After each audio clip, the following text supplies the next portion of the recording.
बलि चढ़ाए। पुराना नियम में बनाया हुआ सोने और चांदी के द्वारा जो बनावट थी मिलाप वाले तंबू की, पूर्वजों ने, बाप दादों ने जो बनाया था, हमेशा परमेश्वर उसमें वास करने वाला परमेश्वर नहीं था। हमेशा उसमें वास करने वाला परमेश्वर नहीं था। इसलिए वचन में क्या कहता है,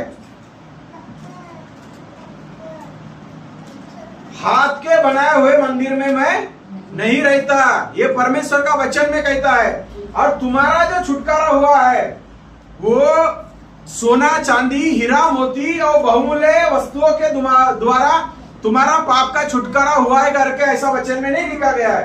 परमेश्वर का वचन में लिखा है यीशु मसीह के लहू के द्वारा छुटकारा हुआ है। और यीशु मसीह के लहू के द्वारा एक पापी, कितना भी पापी व्यक्ति क्यों ना हो, उसका जीवन बदल जाता है। तो सोना चांदी कहां पर था? मिलाप वाले तंबू में था। तो मिलाप वाले तंबू का जो सोना चांदी है वो पुराने समय का बाप दादों का आया हुआ चाल चलन, निकम्मा चाल चलन, पापमय जीवन, तंबू का सजावट में लगाया गया सोना चांदी आपको पाप से छुटकारा नहीं देता। ये कहने का मतलब है प्रेरित पतरस का कि वो ये बात को बताता है कि उस समय भी बनावट जब तंबू की हो गई थी तो वहां पर क्या लगाया गया था? सोना चांदी बहुमूल्य पत्थर हीरा मोती, जो कुछ बातें वहां पर लगाई गई थी, अच्छी अच्छी चीजें, तो उनके द्वारा अभी हमारा पाप का क्षमा नहीं हुआ। उस समय में वो एक प्रायश्चित के लिए परमेश्वर ने नमूना ठहराया था। तो अभी परमेश्वर मिलाप वाले तंबू में वास नहीं करता है।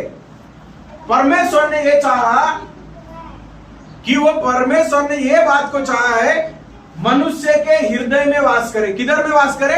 मनुष्य के हृदय में वास करे। हाथ के बनाए हुआ मंदिर में परमेश्वर नहीं रहता। और वो किधर में रहता है? वो मनुष्य के हृदय में मैं वास करना चाहता हूं, इसलिए मिलाप वाले तंबू में अभी परमेश्वर उधर वास नहीं करता है।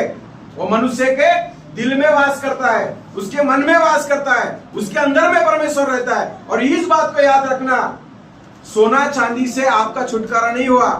पुराने समय में बनावट जो था ना, उससे छुटकारा नहीं हुआ। उन लोगों ने छुटकारा नहीं दिलाया। और उस समय का मिलाप वाले तंबू का भी कोई बनावट ने आपको छुटकारा नहीं दिया, लेकिन यीशु मसीह का लहू ने आपको छुटकारा दे दिया है। और इसीलिए वचन क्या कहता है? पहला पतरस उसका पढ़िए, 1 अध्याय उसका 18 और 19। पहला पतरस, क्योंकि तुम जानते हो कि तुम्हारा निकलता चाल चलन जो बाप दादों